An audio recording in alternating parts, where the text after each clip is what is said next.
금요일 저녁 이 귀한 예배의 자리에서 성도 여러분을 만나 뵙게 되어서 하나님께 참 감사합니다. 믿음으로 걸어가는 이 신앙의 길이 결코 외롭지 않은 이유는 이렇게 내 앞과 옆과 뒤에 있는 형제 자매들 때문이라고 생각합니다.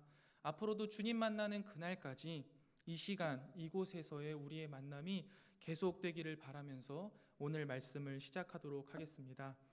저는 오늘 말씀을 통해서 성경이 말하는 교만 그리고 성경이 말하는 겸손에 대해서 함께 살펴보려고 합니다. 너 자신을 알라라는 명언, 많은 사람들이 소크라테스가 남긴 말이라고 생각을 하고 있고 저도 그렇게 알았었는데요. 최근 학자들 사이에서는요, 아닐 수도 있다라는 견해가 많이 나오고 있다고 합니다. 어떤 사람은 스파르타의 정치인인 킬로이가 델포이 신전 입구에 이 말을 새겼다라고도 하고요. 그리스 철학자 탈레스가 한 말이다라는 사람도 있습니다. 여러 사람이 막 했다는 말이 많다 보니 이제 와서 원조를 따지는 것은 참 어려운 것 같아요. 그런데 많은 철학자들이 정황상 아마 탈레스가 원저자가 아닐까라는 의견을 많이 내세우고 있습니다. 아무튼 원저자가 누구이든 너 자신을 알라라는 말은요, 서양 철학의 출발을 알리는 가장 적절한 표현이라고 다들 이야기합니다. 서양 철학은요, 되게 탈레스부터 시작한다라고 보기 때문에 아마도 사람들이 그래서 이 말이 탈레스가 한 게 아닐까 하고 추측하는 것 같습니다. 그렇다면 이 너 자신을 알라라는 말은요, 어떤 의미를 가진 말일까요? 이 말은요, 신에 대한 믿음에서 벗어나 세계의 기원과 과정, 또 이것들의 관련성을 인간 스스로가 성찰해라라는 의미를 담고 있는 아주 고차원적인 말입니다. 즉 하나님 중심의 신본주의 사상에서요, 인간 중심의 인본주의 사상으로 이때부터 바뀌고 시작이 된 것이죠. 이 한마디의 말이 위력이 얼마나 서양 사상사 가운데 강했는지요. 19세기 철학자 오스카 와일드는요, 고대 세계의 입구에 너 자신을 알라라는 말이 적혀 있다면 우리가 사는 새로운 입구에는 너 자신이 되어라라는 말이 쓰여 있어야 할 것이다 라고도 말했습니다. 그런데요, 저는 개인적으로 인간이 하나님을 벗어나서 생각할 수 있다, 하나님을 제외하고 인간에 대해서 생각해 본다라는 그 발상 자체가 굉장히 모순된 것이라고 생각합니다. 인간이 하나님으로부터 창조가 되었는데 어떻게 하나님을 빼놓고 인간에 대해서 이야기를 할 수 있겠습니까? 하나님을 빼고 인간을 보니까 사람들이 인간이 이해가 되지 않습니다. 해석이 안 됩니다. 이해가 안 되고 해석이 안 되면 이게 뭔가 틀렸구나, 우리의 준거가 좀 잘못됐구나 생각을 해야 되는데, 아이러니하게도 다 틀리니까 다 정답이구나 라는 결론을 내어버리더라고요. 그래서 사실상 우리 그리스도인들과 이 세상의 사고방식은요, 전혀 다를 수밖에 없고 대체될 수밖에 없는 것 같습니다. 왜냐하면 판단의 준거가 너무나 다르기 때문이죠. 우리 그리스도인들의 평생의 질문은 무엇입니까? 너 자신이 누구인지를 알기 위한 너 자신을 알라가 우리의 질문입니까? 그렇지 않죠. 우리는 하나님이 어떠한 분이신가를 우리 평생에 걸쳐서 공부하고 깨달아가는 사람들입니다. 그래서 하나님을 통해 인간이 어떠한 존재인지를 깨닫고 배울 수 있으며 그 깨달은 바대로 하나님이 원하시는 삶을 살아갈 때 인간은 평안할 수 있습니다.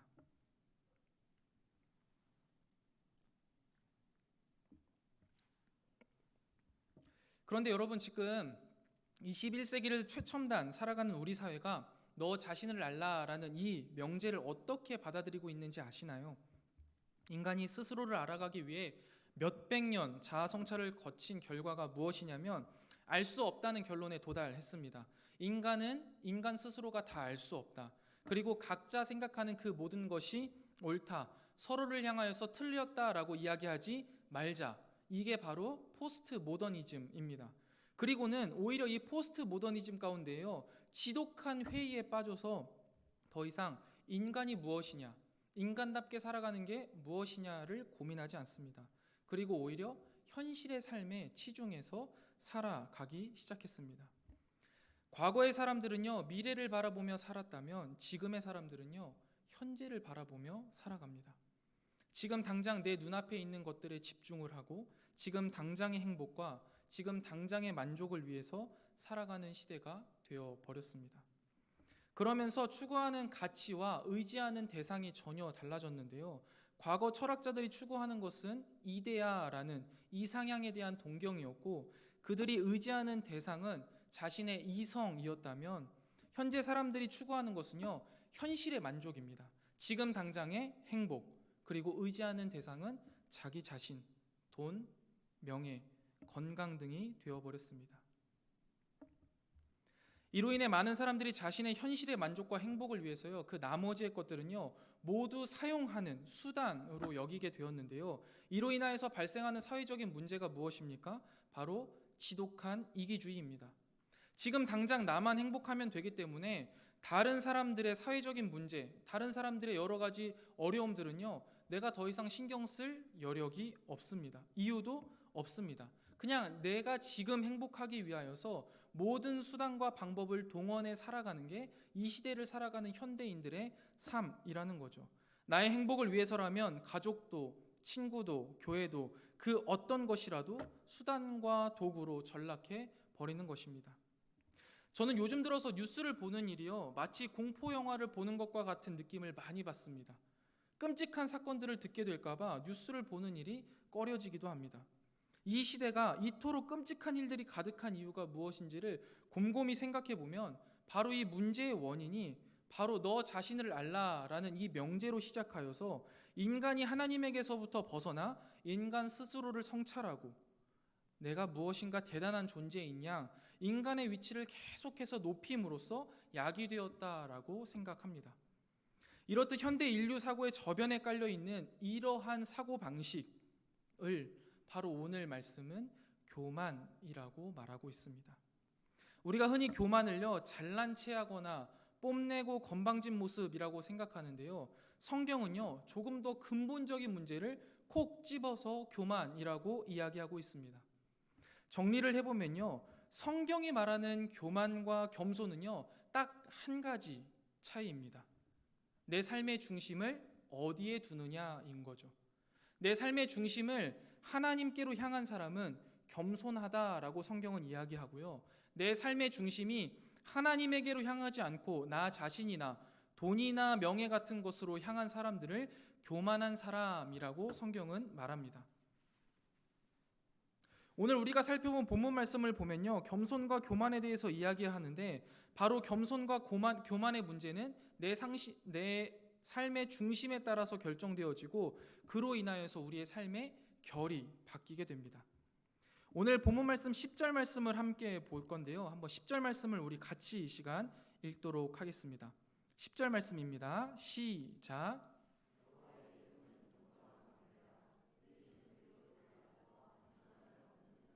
아멘. 우리가 성경을 좀 생동감 있게 읽기 위해서는요, 성경에 나오는 이러한 묘사들을요, 머릿속에 좀 떠올려 보는 게 굉장히 중요한데요. 한번 견고한 망대를 상상해 보실래요? 견고한 망대 하면 여러분들 머릿속에 떠오르는 이미지가 혹시 있으십니까? 잘 상상이 되시나요?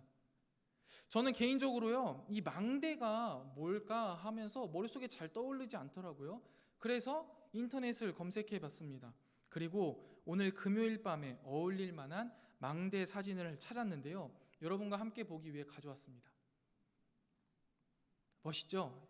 이스라엘에 있는 다윗의 망대라는 곳이래요. 저도 한 번도 안 가봤지만 척 봐도 너무 멋있고 또 굉장히 튼튼해 보입니다. 이 망대가 어떤 곳이냐면요, 여기 사진에서 보시면 성도님들 입장에서 우측에 동그랗게 첨탑처럼 올라간 것, 그게 이제 망대라고 볼 수 있는데요. 이제 적의 동정을 살피려고 성문 위에다가 아주 높게 세운 대이고, 우리나라에서는 보통 망루라고 이야기를 많이 하더라고요. 척 봐도 굉장히 견고해 보이고 튼튼해 보이는데 잠언 저자는요, 하나님의 이름을 망대라고 여기고 자신의 안전함을 이 하나님의 이름을 통해서 얻는다라고 고백하고 있습니다. 저는 그리고 또 이 본문 말씀을 보면서 문득 궁금한 게 하나 더 생겼는데요. 잠언 저자가 자신의 견고한 망대로 여긴 하나님의 이름이 과연 무엇이었을까 하는 질문이었습니다. 그래서 궁금증이 생기니 어떡합니까? 막 찾아보기 시작했습니다. 이제 성경에 나온 하나님의 이름을 쭉 찾아보기 시작했는데요.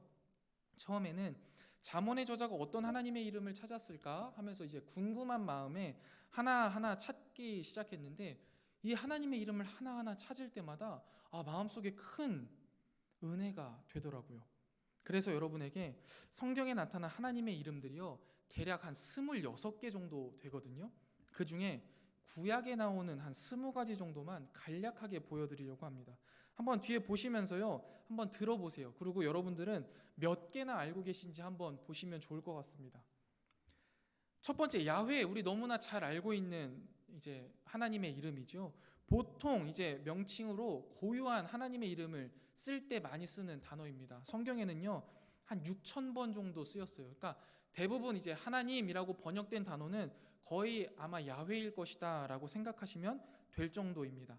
그런데 이 유대인들이요, 사실 우리가 지금은 야훼라고 읽지만 이게 정확한 발음이 아니거든요.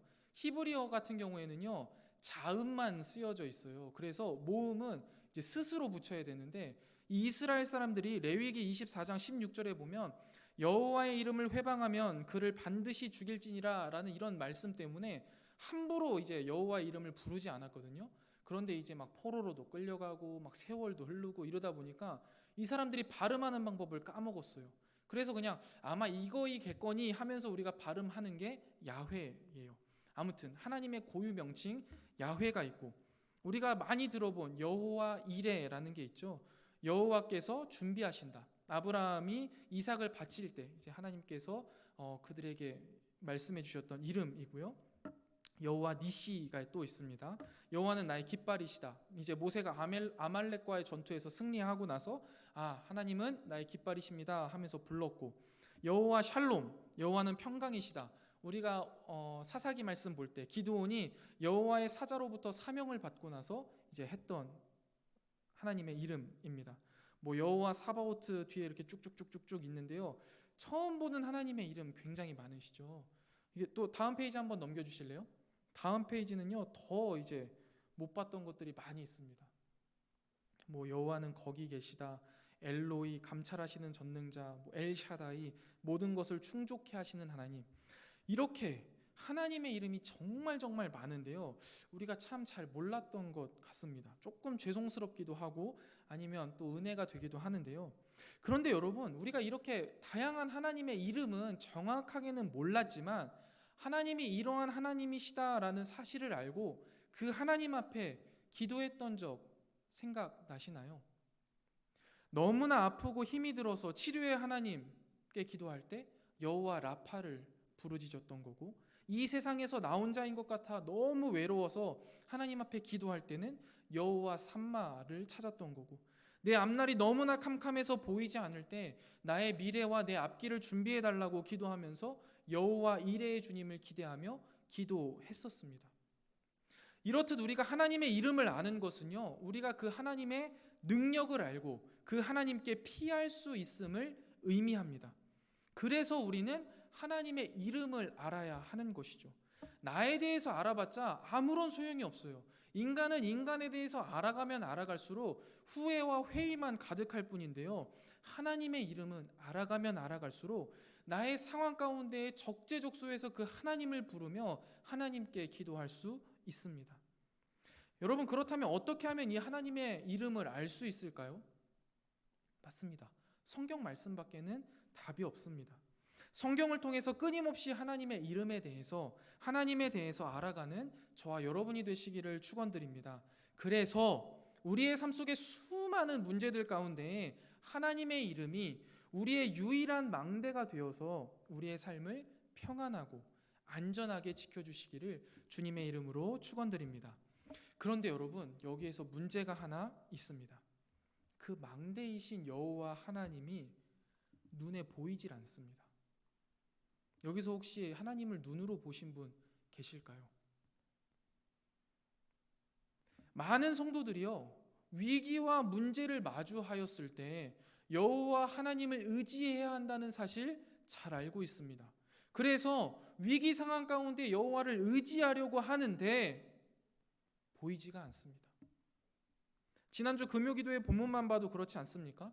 출애굽을 하면서 그토록 대단한 기적들을 다 하나하나 경험했는데 모세가 없어지고 눈에 보이는 것들이 없어지자 이스라엘 백성들이 대번에 한 일이 무엇입니까? 눈에 보이는 우상을 만들고 그 우상을 의지하는 것이었습니다. 사람은요, 눈에 보이는 것을 의지하는 성향이 있어요. 그렇기 때문에 위기와 문제들 가운데 많은 사람들이 당장 하는 일이 뭐냐면 지금 내 눈앞에 있는 것들을 붙잡고 그것을 의지합니다. 하나님 대신에 눈에 보이고 손에 잡히는 세상의 소유를 추구하게 된다라는 것이죠. 근데 신자라고 여기서 자유로울까요? 아닙니다. 결코 자유로울 수가 없습니다. 우리도 우리 눈앞에 있는 것들을 붙잡고 의지하게 돼요.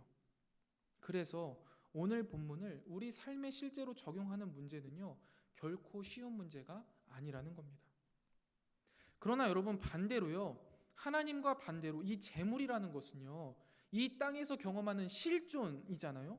그러니까 수긍할 수밖에 없는 현실이에요. 소유를 가지고 있으면 무엇이 생기나요? 힘이 생깁니다. 특별히 이 세상에서의 돈의 힘은요, 굉장히 막강합니다. 이 땅에서의 생존을 보장할 뿐만 아니라 평안과 만족으로 우리를 웃게 하는 아주 매력적인 능력이 있는 게 바로 이 재물입니다. 그런데 성경은요, 이 돈, 재물을요, 나쁘다 혹은 악하다라고 말하고 있지 않습니다. 성경은 재물이 아니라 재물에 대한 탐욕이나 아니면 오늘 본문 11절처럼 재물을 자신의 의지할 것으로 삼는 것을 나쁘다, 악하다라고 이야기할 뿐이죠. 오늘 11절 말씀을 보면 부자가 재물을 높은 성벽같이 여기느니라 라는 말이 나오는데요. 거기에서 이 여기느니라 라고 번역된 말씀은요, 그의 상상 속에서 라는 뜻을 내포하고 있는 겁니다. 그가 높은 성벽에 있는 것처럼 상상한다 혹은 착각한다 라는 표현이죠. 즉 재물을 자신의 의지할 것으로 삼아 내가 재물이라는 성벽에 내가 잘 안전하게 있구나 라고 상상하고 있다는 거죠. 결론적으로는 그게 뭐예요? 재물로 만들어진 성은 허상이라는 것을 성경은 말하고 있습니다. 이게 무슨 말이냐? 좀 전까지는 재물이 실존이다, 힘을 만들어낸다, 매력적인 능력이 있다 이야기해놓고 무슨 소리냐? 여러분, 이 땅에서 재물을요 정말 성처럼 쌓아놓고 정말 안 무너질 것 같았고 언제나 영원할 것 같았던 사람들이요, 그 재물이 아무것도 아님을 스스로 입증하고 이 땅을 떠난 적이 얼마나 많습니까? 우리의 인류의 역사가 모두 다 그렇지 않습니까? 좀 가까운 데서 살펴볼까요? 2020년에 세상의 모든 부귀영화를 이 땅에 두고 떠난 삼성의 전 이건희 회장, 그 사람 병 다 고칠 수 있다라고 생각하지 않으셨습니까? 저는 이건희 회장 그렇게 끝날 거라고 생각하지 않았어요. 그냥 당연히 살아나겠지, 돈이 있는데 그냥 숨어 있는 거 아니야? 이렇게 생각했는데 실제로 그냥 죽어버렸습니다. 그하고 더 대단한 사람, 2011년에 죽었던 스티브 잡스, 세계 최고의 부자잖아요. 그런데 병으로 죽었습니다. 이것들이 다 무슨 이야기를 합니까? 어마어마한 물질을 성처럼 쌓아놓고 있었던 이 사람들이요, 죽음을 앞두었을 때 그렇게 높게 쌓아두었던 재물의 성벽은요 허상에 불과합니다. 아무런 도움이 되지 못했습니다. 돈 그리고 이 세상의 것들은요 여러분 실존이에요. 맞아요. 힘을 만들어내요. 아주 매력적이죠. 그런데 그것들은 다 어디까지나 이 땅에서의 이야기입니다. 이 땅에서만요. 우리는 모두 언젠가 이 땅을 떠나게 될 겁니다. 그건 누구나가 다 알아요. 믿는 사람이건 믿지 않는 사람이건 인간이 죽는다는 건 너무나 잘 압니다. 그래서 이 땅을 떠나게 될 때 그토록 내가 의지했던 것들이 이 땅의 것들이라면 그것이 모두 허상에 불과하다는 것을 다 알아요. 그런데도 그게 나를 지켜줄 것이냐? 끊임없이 물질의 성을 쌓고 명예의 성을 쌓고 내 자녀의 성을 쌓고 나의 성을 쌓고 있는 겁니다. 11절의 부자는요 재물을 자신의 성이라고 여기고 그곳에서 안전함을 얻으려고 하는 미련한 사람이었습니다. 그런데 10절의 의인은 달랐습니다. 여호와의 이름을 자신의 망대라고 여기고 거기에서 안전함을 얻었습니다. 인간의 마음에 우선순위가 있다면 10절의 의인의 마음의 1순위에는 하나님이 계셨을 겁니다. 그러나 11절의 부자의 1순위의 자리에는 재물이 있는 것이죠. 자신의 마음의 가장 높은 자리에 무엇이 있느냐, 결국 무엇을 의지하느냐의 문제이고, 이것이 바로 겸손과 교만의 차이를 만들어냅니다. 그런데 제가 앞서 말씀드린 대로 우리 인간은요, 눈앞에 있는 실체가 있는 것들을 먼저 의지하는 특징, 성향이 있습니다. 즉 눈에 보이는 것들을 1순위로 놓고 마음의 가장 높은 자리에 둔다는 것이죠. 이것은 어쩔 수 없는 인간의 성향입니다. 본성이죠. 그래서요, 우리는 끊임없이 마음속 순위 전쟁을 해야만 합니다. 그게 그리스도인의 삶이에요. 세상 사람들은요, 순위 전쟁을 하지 않습니다. 1등부터 딱 줄 세워놓고 거기에 맞춰서 인생을 살아가면 돼요. 그러나 그리스도인들은요, 하나님을 1순위로 놓고 그 하나님의 자리를 계속해서 넘보는 다양한 실존적인 문제들을요, 계속해서 쳐내야만 합니다. 어떻게 하면 이 전쟁에서 승리할 수 있을까요? 마찬가지로 당연하게도 말씀과 기도밖에 방법이 없습니다. 고린도후서 4장 18절 말씀을 우리 함께 보도록 하겠습니다. 고린도후서 4장 18절 말씀입니다. 함께 읽겠습니다. 시작. 우리가 주목하는 것은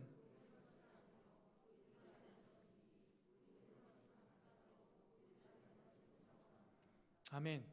이렇게 말씀하시는 하나님의 말씀을 보고 이 말씀을 듣고 이 말씀을 믿어야지만 우리가 영원한 것을 따라서 영원하지 않은 것들을 포기하며 살아갈 수 있습니다.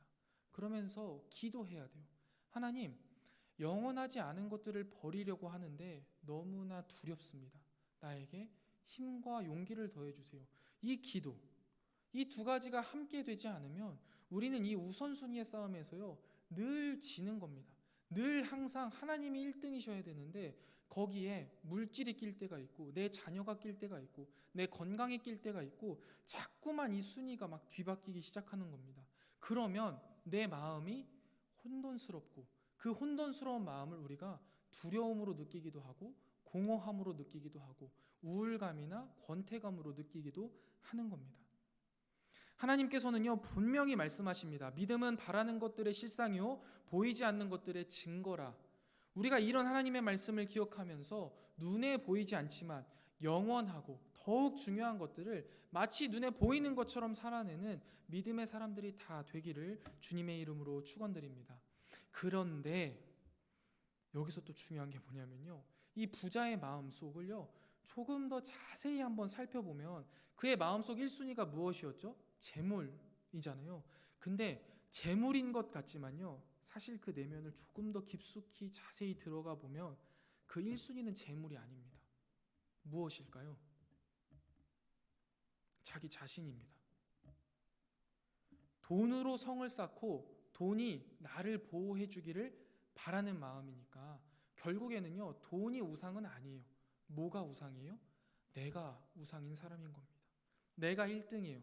나를 위해서 돈도 쓰고 명예도 쓰고 물질도 쓰고 사람도 쓰는 겁니다. 제가 다음 세대들에게 종종 비전에 대해서 물어보면요, 대부분의 아이들이요 직업을 이야기해요. 비전을 물어보면 직업을 이야기해요. 야, 너는 비전이 뭐니? 하면은 저는 뭐 변호사요, 선생님이요, 공무원이요, 이렇게 직업을 이야기해요. 뭐 그거 괜찮다 치고, 그래서 왜 그런 직업이 되고 싶냐라고 물어보면 제 경험상입니다. 제 경험상 열의 한 5은 좋아 보여서 혹은 돈을 많이 벌어서라고 이야기하고요, 열의 한 2, 3명은 그 일 자체가 좋아서 내가 좋아하는 일이라서 라고 이야기하고 10명 중에 한두 명, 사실 이것도 좀 과장입니다. 한 100명 중에 한 명, 한두 명이 이제 그 일을 통해서 나는 하나님의 영광을 나타내길 원한다라고 이야기해요. 진짜 청소년 사역을 지금 한 8년, 9년 넘게 하면서 한 10명도 채 못 본 것 같습니다. 여러분들의 자녀는 어떠실 것 같으세요? 내일 한번 물어보세요. 오늘 물어보지 마세요. 괜히 기분 좋은 금요일 밤이 어떻게 될 수 있어요. 꼭 내일 물어보세요. 그것도 그냥 기분 좋게 스쳐가듯이. 일단 비전을 물어봤는데 직업을 이야기하는 것은 비전에 대한 확실한 이해가 없다 손 치더라도 좋아 보이고 돈을 많이 벌 수 있어서 혹은 내가 좋아서 그 직업을 갖길 원한다고 한다면 그 모든 것은 무엇을 위해서 하는 겁니까? 나를 위해서 하는 거죠. 이런 아이들의 마음속에 1순위는요 결국 자신인 겁니다. 그러니까 이런 아이들이요 하나님을 의지하지 않습니다. 학원을 의지하고 좋은 대학을 의지하고 좋은 직장을 의지하게 됩니다. 그것들을 위해서 살아가게 되죠. 그리고 그것들을 위해서 하나님도 이용하는 아이들이 되는 겁니다.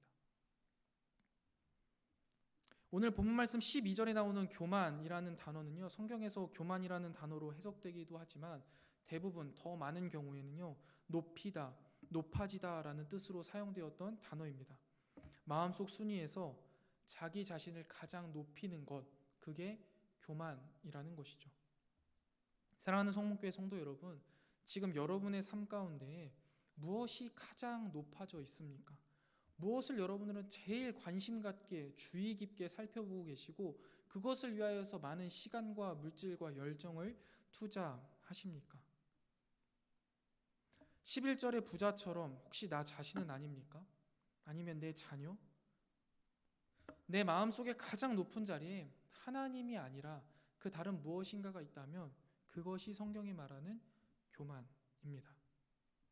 그리고 한 가지 꼭 더 짚고 넘어가고 싶은 점이 있는데요. 그것은 바로 자기 자신을 1순위로 놓고 2순위로 하나님을 놓는 사람들에 대한 이야기입니다. 이 사람들의 특징은요. 자기 스스로 하나님이 자신의 삶의 1순위라고 말하고 다닙니다. 아마도 여러분들 잘 모르시겠지만 저도 잘 모르는 이야기거든요. TV에서 이제 본 건데 이 사람이 술에 만취했는지 만취하지 않았는지 확인을 하려면 술을 취했냐라고 물어보면 된대요. 그리고 무슨 대답이 나오면 만취한 사람일까요? 나 안 취했어. 나 술에 안 취했어 하면 그 사람은 100% 만취한 사람이라는 거예요. 여러분 1순위를 자신으로 놓고요 2순위를 하나님으로 놓은 사람도요 똑같습니다. 아니야 나 하나님이 1순위인 사람이야 당당하게 말해요. 아니야 나 하나님을 위해서 사는 사람이야 라고 이야기해요. 그러면 이걸 어떻게 확인할 수 있냐? 자, 약간 한 90% 정도 맞는 건데요. 스스로 질문을 해보면 돼요. 나 자신에게. 한번 성도님들도 질문에 한번 답을 해보세요. 내가 하나님에게 무엇을 원하는가? 성도님들은 지금 하나님에게 무엇을 원하십니까? 마음속으로 한번 떠올려 보세요. 여기에 대한 답이 나는 이미 하나님에게 모든 것을 받았습니다 라가 아니라면 아마 100% 아닙니다.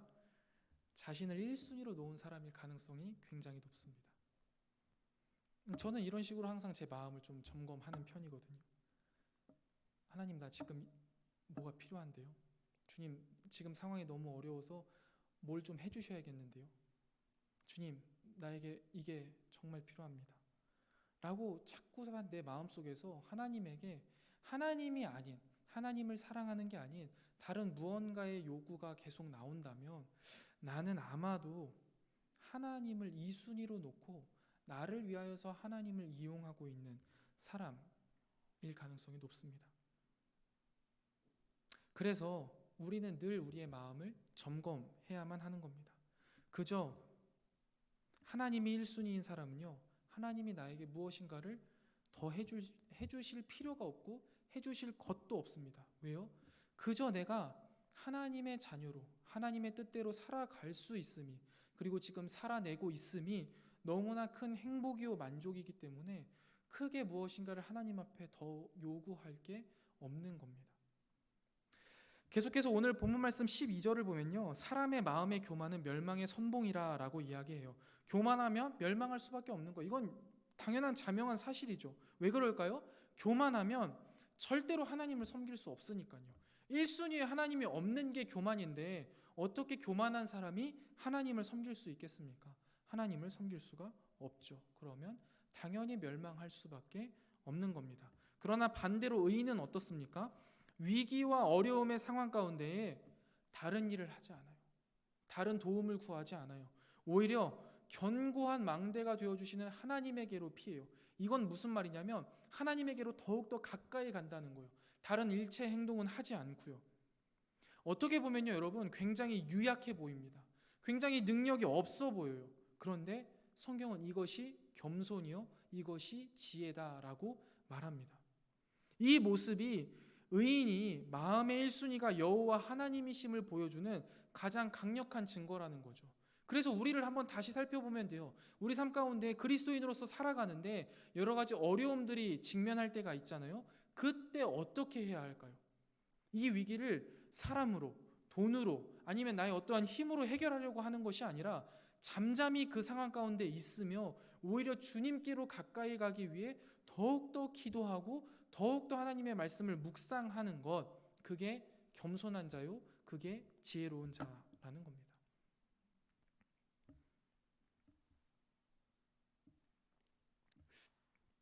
제 친구 중에요, 아버지가 이제 개척교회 목사님이신 친구가 있습니다. 신학교 친구고 이제 같이 목사가 된 친구인데요. 이 친구가 어린 시절에 아버지께서 교회를 개척하셨어요. 그래서 지금 오늘부로도 10명이 넘지 않아요. 시골 교회에서 묵묵히 사역하시는 목사님 아버지를 둔 친구인데요. 이 친구가요, 처음 치킨 먹은 게 언젠지 아십니까? 대학교 올라와서. 그것도 저도 그닥 돈이 없는데 6,000원짜리 치킨 한 마리 사서 셋이서 먹었을 때 치킨, 그러니까 닭을 기름에 튀긴 걸 처음 먹어본 거예요. 그러면서 얼마나 좋아하는지 제가 사줬거든요. 아직도 이야기해요. 그때 그 치킨보다 맛있는 치킨이 없었다. 그러니까 얼마나 어렵게 살았는지 대충 짐작이 가시죠. 사실 뭐 얼마나 가겠습니까? 안 살아봤으니까. 그러나 아무튼 그렇게 어렵게 살았는데 그 친구가요, 어린 시절에 진짜 듣기 싫었던 말이 하나 있었답니다. 거의 트라우마적으로. 그게 무슨 말이냐면요, 아들아, 아버지가 한 이야기예요. 아버지가 항상 이 친구한테 하는 이야기인데, 아들아, 하늘을 봐, 하나님이 계시잖아, 이 이야기였습니다. 왜 이 말이 이렇게 싫냐면요, 이제 중고등학교 다니면서 아버지께서 이렇게 목회를 하시는데요, 사실 물질로 어려움을 너무 많이 겪은 거죠. 그래서 이제 집에서도 쫓겨난 거예요. 그래가지고 짐은 막 다 이제 집주인이 바깥에 집어 던져놨고 막 잘 곳이 없어서 돌아다니다가 이제 동네 경로당에서 그래도 목사님이시고 하니까 이제 좀 이렇게 숙식을 해결해 주셨나 봐요. 첫날 그 경로당 구석에 가지고 이제 가족이 셋이서 이렇게 누워서 자는데 그렇게 눈물이 나더래요. 아니 이게 이해가 본인은 안 되는 거죠. 하나님을 위해서 이렇게 우리 가족이 헌신하는데 왜 이렇게 지질이 궁상으로 살아야 되냐 하면서 계속 눈물이 나고 잠이 안 오더래요. 그래서 이 친구도 울고 옆에 계시던 어머니도 사모님도 울고 있는데 아버지가 갑자기 일어나시더니 그 친구를 이제 잠깐 나오라고 그러더래요. 그러면서 바깥에 이제 데리고 나가서 딱 처음 하신 소리가 이거였던 거예요. 그러니까 이름을 불렀겠죠. 그때 뭐 예를 들면 뭐 진영이라면 진영아, 하늘을 봐, 하나님이 계시잖아, 이렇게 이야기하셨대요. 근데 눈물이 안 멈춰진대요. 그냥 가만히나 계시지, 아버지 때문에 이렇게 내가 고생을 하는데 말도 안 돼, 보이지도 않는 하나님을 자꾸 보라고 하니까 이 짜증이 나는 거죠. 그래가지고 아버지가 그렇게 말씀하셨는데 대꾸도 안 하고 들어왔대요. 그러고 나서 시간이 흘렀고 또 이제 중고등학교 다니면서 학원도 한 번도 못 다니면서 이제 나름대로 또 공부도 해보고 싶어서 여러 가지 이제 막 학원을 보내달라 아버지한테 이야기를 하면 진짜 보내주고 싶은데 어떡하냐, 우리 집 이만해서 못 보내준다, 잘 알지 않냐 하면서 꼭 항상 마지막에 하시는 말씀이 아들아, 하늘을 봐, 하나님이 계시잖아, 이 이야기를 꼭 끝에 다신다는 거예요. 그러면 그 이야기가 시작되기 전에 타이밍을 아니까 그냥 뒤돌아서 확 나가버린대요. 그러다가 이제 진짜 결정적인 거죠. 총신대 어떻게든 합격을 한 거예요. 그러고서 아버지 총신대 합격했습니다. 그래서 이제 가야 되는데 원래는 자기 딴에는 공부를 열심히 해서 1등으로 입학하고 싶었대요. 근데 공부 되게 못하거든요. 그래가지고 1등으로 못 왔죠, 당연히. 저하고 비슷한 실력이었어요. 그러니까 이제 학비를 내야 되는데 낼 돈이 없는 겁니다. 좀 어머니한테 가서 어머니 이만저만해서 학비를 오늘까지 내야 되는데 낼 수가 없어서 막 이야기를 하니까 어머니가 또 이제 아버지한테 말한 거죠. 어디 뭐 도움을 구할 데가 없냐. 그러니까 아버지가 그때도 하신 이야기가 아들아, 하늘을 봐, 하나님이 계시잖아. 근데 놀랍게도 입학금이 해결이 됐어요. 어떻게든 해결이 된 거예요. 뭐 이렇게 아는 뭐 장로님을 통해서 이게 해결이 됐대요. 근데 중요한 거는 그 친구가 그렇게 말을 하니까 제가 이제 물어봤어요. 야, 너는 그렇게 하늘 보라고 할 때마다 기도는 안 해봤냐? 그러니까 이야기하는 거죠. 야, 기도 안 해봤겠냐? 근데 그 이야기 듣고 맨날 가서 강대상 붙잡고 하나님 어디 계시냐고, 하늘에 내가 분명히 못 봤는데 그럼 교회에 계시냐고, 어디에 계시냐고 그렇게 기도를 했는데 한 번도 하나님이 얼굴을 안 비춰주시더래요. 한 번도 하나님이 음성을 한번 들려주시지 않으시더래요. 그래가지고 제가 농담으로, 아니 하나님 음성도 한 번도 못 듣고 신학교를 왜 왔냐? 이렇게 물어봤어요. 그때 이제 그 친구가 저한테 했던 말과 행동이 되게 인상이 깊어서 많이 남는데요. 제가 재현해 드릴게요. 잘 보세요. 이게 표정하고 손짓을 잘 보셔야 되는데 잘 나올지 모르겠네요. 긴장해서. 되게 거만한 눈빛이었어요. 약간 그때 치킨을 먹으면서 했던 이야기였거든요. 한쪽 팔 이렇게 하고 있었고, 진영아 나를 봐, 하나님 계시잖아, 이렇게 이야기를 하는 거예요. 되게 거만한 표정으로. 지는 보지도 못했으면서 지 모습에서 하나님이 보인다고 이야기를 하는 거예요. 진짜 엄청 웃겼어요. 그래가지고 막 배꼽을 빠져서 막 이거 완전 미쳤다, 사이비다, 막 이단이다 막 이야기하면서 막 한참 웃었는데 그때 확 깨달아지는 게 하나 있었습니다. 아, 하나님 안 보이지, 근데 보이는구나.